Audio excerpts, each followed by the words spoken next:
Welcome to Spotlight by Next.io, the world's iGaming community. Today we're joined by Natasha Giorgio, Head of Sales and Business Development at Hub88. She's all about bold thinking, commercial impact, and building platforms that actually solve real operator problems. From mindset to product, we're diving into what drives growth and what's coming next. So welcome, Natasha. Hi, good afternoon, and thank you so much for having me. Looking forward to our time together this afternoon. It's great to have you here. So you've worked across quite a few branches of your career. You've done branding, FMCG, B2B iGaming. What through lines kind of connect through that all? And how does it influence your approach to partnerships at Hub88? Oh, very interesting question. So I've always been drawn to fast-paced, consumer-driven industries where adaptability and insight really matter. Each sector that I worked in has always given me the opportunity to focus on understanding people, or let's put it consumers or clients. It depends what mindset we're in, right? Where we position value, or it's all about basically building those growth strategies around it. It really, when kind of looking back at the career and where I've come from, it really forms my personal approach to partnerships, where I see partners not just as clients, but as business partners or business partners where together we focus on aligning our incentives, anticipating changes or challenges, and enabling commercial wins for both sides.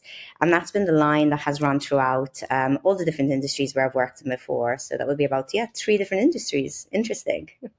Yeah, and the through line is that sort of human connection at the root of quite a lot of this stuff, which I love as well. And I saw on LinkedIn actually that you said that you're quite big on pushing past comfort zones and constantly learning, which I guess is a lifetime of learning for when you're dealing with human beings. How does that mindset shape how you lead teams and drive that product conversation?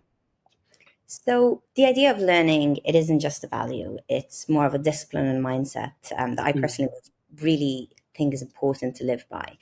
I genuinely do believe that if we stop learning, we do stop evolving, and personally and commercially, it does have an impact.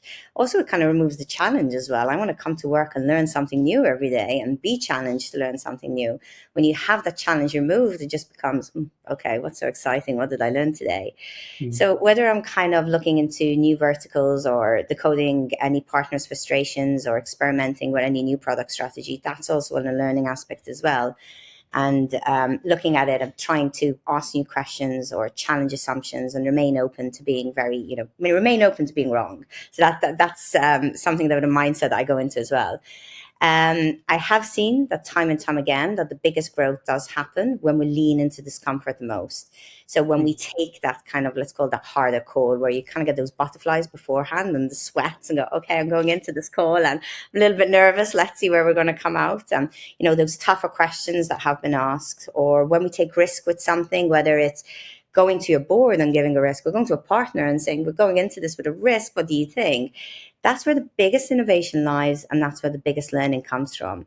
I try to bring a culture around that for myself within the team that I work with. So it's not about being afraid to say, I don't know, or, I think anyone within my team will say I'm the first one that always puts up my hands and go, oh my gosh, can you explain this? Explain this like you're explaining to a 5-year-old. Let's go from the very beginning. Just want to make sure I understand it all, right? It's more about not wanting, but it's more about having the urgency and the hunger to figure it out. It's why I personally try to spend as much time as I can, and I urge my team to do the same as well, to listen to our partners. It's so important. think listening is key. If we really listen and we just don't want to speak all the time, we can really understand what those pain points are that they have, the things that they don't always put on a slide deck. It's not everyone's going to go, oh, this is the issue and so on, but it's having conversations maybe as well outside of the boardroom where you can have those discussions and understand what goes on. And that's the insight that's gold. And it's what shaped much of what we built in the operator zone, which I'm sure Yeah. in a few questions ahead we'll be touching upon as well. So just kind of summarizing it up, so I won't take too long on the subject. Ultimately, I believe, like, my personal motto is that extra 10% that we can give, that curiosity, that reflection, that nudge to do it again. It really is what separates the good from the exception. And it's something that I keep on pushing myself with time again, time again. At the end of each day, you ask yourself, could I have done more? Could I have tried harder? That little bit trying harder every day, it really does make a difference. Yeah, it's almost microcosmic of that sort of survival of the fittest mentality, but yet taking it in another direction of being curious, and that has a humanity to it as well. And I think possibly the fittest are actually those that are mentally fit as well. And I guess the only way to do that is by being curious, by exploring the road less traveled. And yeah, you're right. You mentioned the operator zone very briefly. And that's what I want to talk about next, because it is a new pathway. It's a new road for you to take that is unexplored. You've learned about it, you've built up your knowledge of it, and now you're ready to tell us about it. So let's talk about that. So, what is the operator zone? Why now? And what sort of pressure or inefficiency were you hearing most about when you're having those conversations, being curious with the operators? What were you hearing about most often that made you go, we need to fix this? And the operator zone is the answer to that. Okay, so let's kind of start from the basic for what the operator zone is. Mm. So in essence, it's a centralized area, which is part of our back office, which addresses the complexity that operators face. So you could have multiple integrations, compliance, handovers, support delays. There's a lot of different pinpoints that happens at any one point within any new integration or within any operator that's live. Mm. So what we wanted to do was we wanted to build an operator zone to reduce the friction for all of the above. It's basically like a back office, which empowers operators to move faster, smarter, and with more control. So operators do need everything in one place. So from onboarding to contracts, I think we've all been there where to get something go live, you have hundreds of emails and you start searching, and it could be in an email, it could be in a Slack, it could be in a WhatsApp. It's kind of like absolutely everywhere where your content is, right? And Yeah. it's mind flowing. So you'll have one, for example, Jira system or a system where you're logging all your customer support issues. You have another data tool where is your back office where you have your day-to-day real-time data. Then you have another one where your contracts is and another one where your invoices are. It's too much. So what we wanted to do is just have a centralized system. And the idea Mm. was, what if everything is part of the back office where you log in and you have your real-time data, but you can also be onboarded via the same system. Your due diligence is on the same system. So all the documentation is uploaded in one process. And the whole idea is it shortens the delay to deploys. So it is about having, let's focus on getting you live with as least pain points, or not pinpoints, as possible, so we can reach that commercial goal together. It's also about having your real-time data and your support, which is also a very critical component in one location. So I think sometimes, again, people kind of get lost and going in those different systems, or it's a lot on them. Let's just have it one in. That's the most important login you need, right? Yeah. Yeah, it's well, it almost takes the name of Hub 88 and takes the keyword of hub and creates a hub for operators to go to get everything that they need. You said things like onboarding, legal support, and the operational tools in that one self-service environment. So why do you think that centralization like this is becoming so important now? You did mention so many different platforms, and I can certainly relate to that. And I'm not even an operator. That you have so many different platforms, so many different tools with so much information. It's mind-boggling how to keep up with that. So is that one reason, or are there many reasons as to why you came up with this idea of centralization, and why is it so important right now? I think it's many different reasons. It's going back to simplicity. What we want to do is make any business partner's life easier so they can really Mhm. focus on where the time and attention should be. I'm not saying we shouldn't be focusing on everything else. Of course we should. And that's so important to kind of have, all your legal stuff and your CS and everything in one like location. But what we want to do is the time, instead of going to all the different platforms, instead of having all these different access points, let's have it through one where everything is in this one area. So if we have to kind of look back of where it happened, so we have our back office, and then Hub 88 basically expanded into our HubConnect Mhm. with our enhanced operator zone. And the idea and the essence was that it addresses the need head on, where we enable our operators to proactively monitor their player behavior. That's key. Time is money. What is happening? Where is it? Is there an issue? Is there a red flag that needs to be raised? What do we need to do? Which teams need to be involved? So keeping that in mind, where we need to understand supplier performance and campaign effectiveness in one unified view. What has happened from the labor? If somebody has run a campaign, what's happened exactly and where? And we want that real-time data in that one location. If there is an essence of something going wrong, then from there they can actively, all of us straight away, go to the point, raise the ticket if there's an issue, not going to have to go to someone else to go to another login. So let's just run to the point, right? The idea is real-time issue tracking and actionable support data, and that empowers faster decisions and reduces downtime.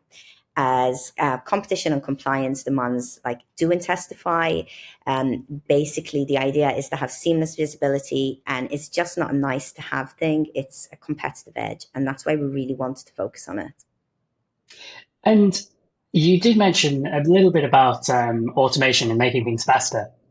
Everyone is talking about automation now, whether it's talking about AI or just making their life easier through notifications, etc. But you've embedded that into your legal and onboarding processes for operators. So why does that matter for operators? What does it unblock, and where have you seen it currently make a difference for operators? Do you have any actual examples of where that's made a difference? Okay, so we've just onboarded it, and the clients that we have onboarded it have come back with really good feedback that it has really been a game changer for them because it was so quick for them to go Fantastic. to market. So what it ultimately, as we've been saying, it eliminates those friction points, right? That slow down time to market. And it's moving industries like iGaming, speed and agility. It's absolutely everything. We can't kind of be, sometimes it's the paperwork that's logging us down. We need to be fast with these things. Mm. And so what we've really wanted to do is streamline our onboarding process into one single intuitive flow. So our operator zone focuses on that, where it helps our partners launch faster with minimal coordination that is required. It's the idea of basically seamless handover. So I'll give you an example from a new operator that's going live. So we could sit down and go, fantastic, deal signed, let's get you live, right? Let's help you reach your goals. The idea would be that straight away the back office from the sales team or my end will kind of be filled in straight away. After that, they will be sent a welcome onboarding mail with all the information they need. All the information is uploaded by themselves. What we saw was often than not, when even getting this information at the very beginning, there could be some discrepancies, something could be wrong, then a setup could be incorrect. So we're trying to eliminate this. Hey, what is it? What do which market, which license, which values, which setup integration is required?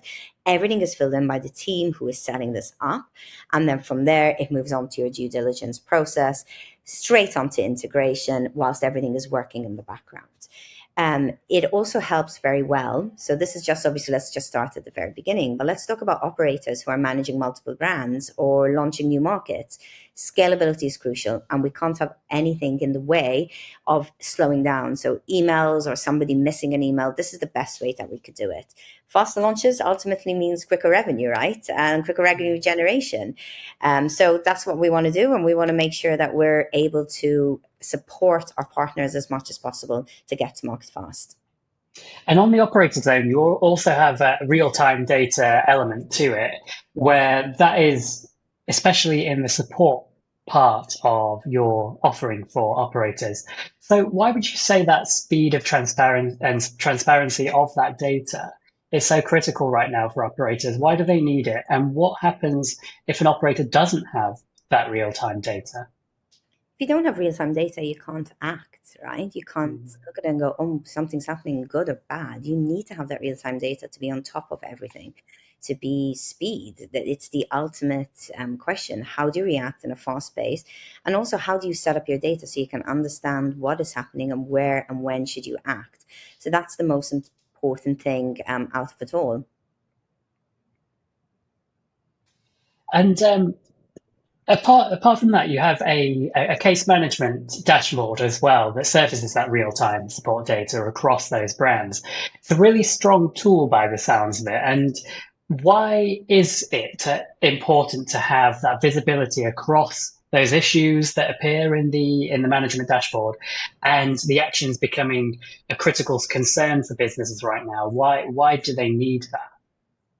So the idea is to understand that with any case that's happening, you want to have instant gratification, right? We're humans. We want to understand what happens, but we also want our cases to be resolved as soon as possible. So having everything within that one location and those cases to be able to follow seamlessly, it could be a situation that there could be more than one, so you're looking at your real-time data, you're understanding what's happening, you switch the dashboard interaction and see exactly where you are with the cases. So everything goes in with that one space.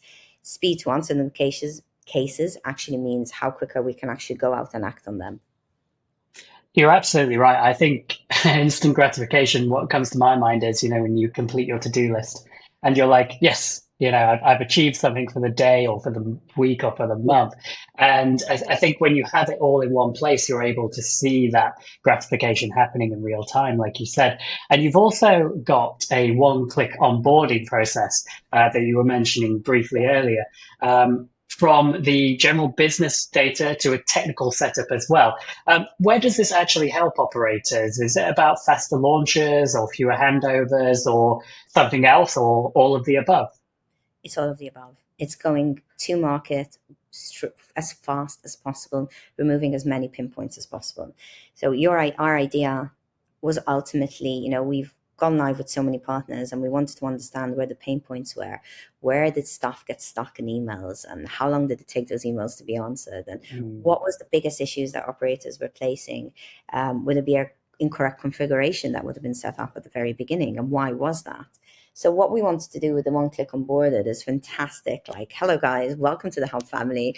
It's exactly how I usually tell everyone as well. Welcome to Hub family. You're going to be receiving a one-click onboarding from us now. And, let's get you onboarded. Let's get that information up and running and let's start that integration. Let's set you up with the integration teams with the information being transparent across both, with your markets you're targeting, with the currencies that are being enabled, with the license that's being operated under as well. So it's just removing that additional level of Word documents or multiple Excel sheets and everything else that have to be filled in, but it's going to be a one process where one person will be responsible or a team for kind of ensuring that everything is correct from the one stop. So ultimately, to answer your question, it is about speed to market.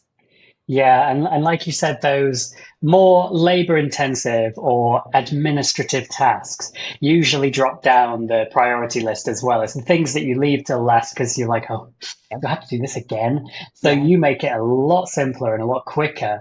And again, it's a very relatable problem that extends not only from operators, I think it extends to work life. And when you remove those pain points, you can get on with the stuff that really helps make a business faster to market, like you said. You've also got a supplier catalog. Now, I'm interested in this because it's a content library, but it's more than that. You've got market restrictions and localization filters and language tools.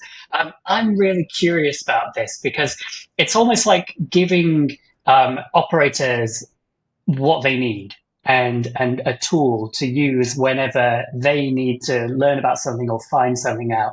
And it's almost personalized to their needs. So why would you say is that personalization needed right now to give an operator that competitive edge? Okay, so see, today's users demand tailored experiences. This can range from content that resonates with the language to local regulations. At Hub 88, our enriched catalog goes far beyond being a static content list. We integrate market restrictions, localizations, or localization filters, more like, and language tools. It enables operators to deliver precisely targeted offerings from the first day they go live. What this means is that the operators can instantly surface the right games for the right audience, and most importantly, avoiding any compliance pitfalls whilst boosting engagement. All of this automatically filtered through our platform. The level of personalization will increase our conversation and increase players' conversion. That's what's important as well, focusing on retention and player lifetime value, whilst also reducing any operational overhead. So keeping that in mind, having that more better flow with Hub 88 and how our account management team can work closer with you, but also working closer with the casino management team to focus on those key KPIs that they have in what they're working towards, right? Ultimately, the ability to personalize at scale, goodness, getting tongue tied here, does become our strategic advantage. That's the whole idea behind it. Yeah, I mean, I think what operators and marketing professionals, we're always looking for ways in which to give your consumers what they want, and that gives them a better experience. But it has to start from the source as well. So what you're doing is you're giving the source, the operator, that personalization as well to then start giving it to the consumer, which is incredibly important. And now I want to talk about if they're saving time on onboarding and automating that compliance and localizing where possible and getting clarity on issues as well through those dashboards and notifications. How does that translate into the gains, whether it's revenue or retention? What have you seen so far that has led to those real results for operators? Okay, so the simple thing is less time waiting, means more time live, right? So what we want to do is from the very beginning have that integration and operation as a frictionless engagement. One API, faster onboarding, automated legal flows, clear reporting, and our self-service tools. If you're not removing complexity, you're not adding value. So how does that add value to the games? Well, it's pretty simple because you kind of removed all the issues that there is everything else. You have your real-time data where you can see what's working, what's not. You have reports that you can add filters to. Set up the filters how you want so you can take your real-time data and understand which games are working and which not and which markets you want. Correspond that obviously with what you would have done before in terms of which games are you focusing on for which markets, and that will really give you that time and the tools to be able to do that. So it's your scale and it's your support ultimately. And have you seen a mindset shift with partners or even internally with Hub 88 once implementing and bringing live the operator zone? Have you seen a mindset shift with any stakeholder when bringing this in? Is it more to do with strategy now? Are you focusing more on that, or is it and less about firefighting? What sort of impact have you seen on a mindset level? So it is, I wouldn't say there's been the biggest shift per se, but it is something more of a shift in terms of what Hub 88 can do. We're not just your hub average platform. We want to focus more on how we are your business partners and work towards that end goal together. And that is ultimately key. So it's not just for, I'll give you an example. If we spoke about support earlier. It's not just having that technical support, but that strategic partnership on what is the technical support that's required, right? So the real-time case visibility, having that and being clear as to what's happening, your escalation flows, where everything is, having the campaign support and performance analytics. Those are all essential. So that's what we'll be providing with. Partners need more than access. They need guidance and they need us to also have the same mindset and the same thinking hat as they do. And that's what we want to do. If we have to look at it as well, let's put on our mindset change as well and look at it as something we mentioned prior, the idea of scale. Aggregators what we want to do is basically enable partners to scale into new markets, to have new verticals and to have new player experiences. So to do that, you need a diverse portfolio, you need localization and capabilities, and you need proactive commercial planning, not just here you go, let's just dump all the content into a lobby. So whether you're a startup brand or you're a brand that has been there for a while, we want to make sure that we're completely supporting you on all the aspects of this journey. And that's the whole idea behind it and the strategy change. It's sitting down, it's the listening, as we said, but giving those tools to be able to get you to that market faster. Yeah, I think it comes back to your philosophy of work as well, that it really goes hand in hand with what you're trying to do in terms of humanizing your approach and working and listening with those operators as well. It becomes more than just a platform, it's a partnership, you know, and I think that that really comes across in you know what you're trying to do and what you're leading at Hub 88 as well. And I want to just take a few minutes as well to look into the future. And what I know is that Hub88 is, of course, scaling quite quickly. What would you say is the kind of culture that you're trying to build, especially in the space where speed and service is pretty much everything in this industry? Where does Hub88 come in? We're your partner to take you to success goals. I know that sounds really cheesy, but it's the truth. It's where when you succeed, we succeed, and we're so happy when we see our partners succeeding. We feel the pain points if there's issues that come up, and our team work, so hard when something goes wrong in terms of, oh no, what has happened? Let's fix it. Let's get on the right track. And celebrating those success goals together is ultimately key for us, and that's so important. So our partners are our ultimate success, and we want to make sure that our partners are happy, have the tools that they require, and we want to have that culture within the company. It's what we have and how we approach our partners, basically, that ensuring that exactly their success is our success ultimately. And what's next for the operator zone? Any sort of visions into the future as to what this could become? Uh, there's a few plans. Can't share everything, but in essence, it's about having more automation. You Mhm. having way more richer data insights. That's going to be key. Data's king, as they say, and we're going to make sure that we're making not only king but queen as well, Yeah. and tighter alignment with our suppliers. We're making it a true command center, not just a portal. Yeah, well, I mean, you're absolutely right with being queen as well. If we look at chess, you know, it's the queen that you've got to protect, and Exactly. that's your winning piece there. So, no, I totally agree. And I'm also curious about what's one thing that you think more platform providers should be doing right now that they're not actually doing? Okay, an interesting one. The whole discussion, we've been touching upon the three most fundamental aspects for aggregation platforms: simplicity, scale, and support. If I had to really sum this down to one thing, honestly, listening more and customizing smarter, I'd say that would be the one key thing. There's too many platforms that still take a one size fits all approach. Same tools, same support, same dashboards, like regardless of operator size or goals. Partners don't want to be managed. They want to be enabled. And that's what we want to do. We want to enable our partners to success and work alongside them to make sure they get those success goals. So, listening actively, acting fast, and creating smarter solutions. That's where the real commercial wins come from. And that will be the next phase of iGaming.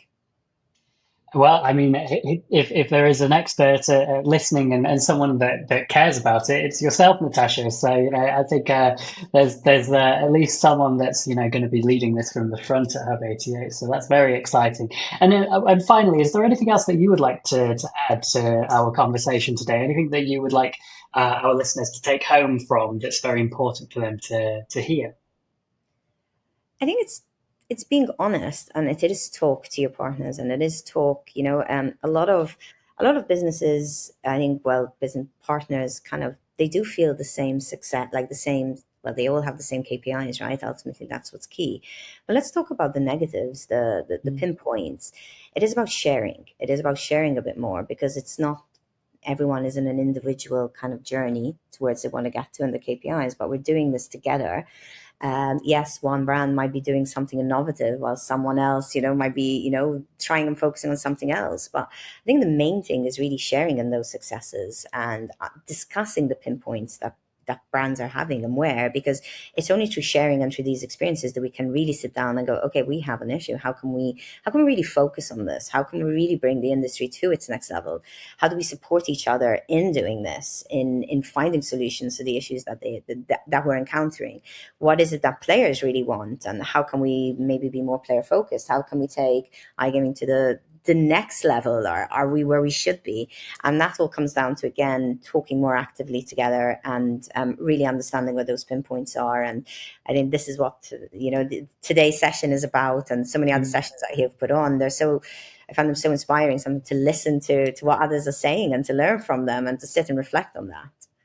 Well, now you're a part of it, Natasha, as well, and it's a real pleasure to have you on. And I can't believe that we're at time today. That I've asked all my questions, and we've hit the time of the day to say goodbye to our listeners. I can't believe we've already talked for half an hour, but it's been a real pleasure talking to you, Natasha, and also very exciting times to come with the operator zone, because, like you said, there's a lot of interesting secret things going on that I'm sure we'll hear a lot about in future. So thank Definitely. you very much, Natasha. Thank you so much, and have a lovely afternoon. You too. Thanks so much.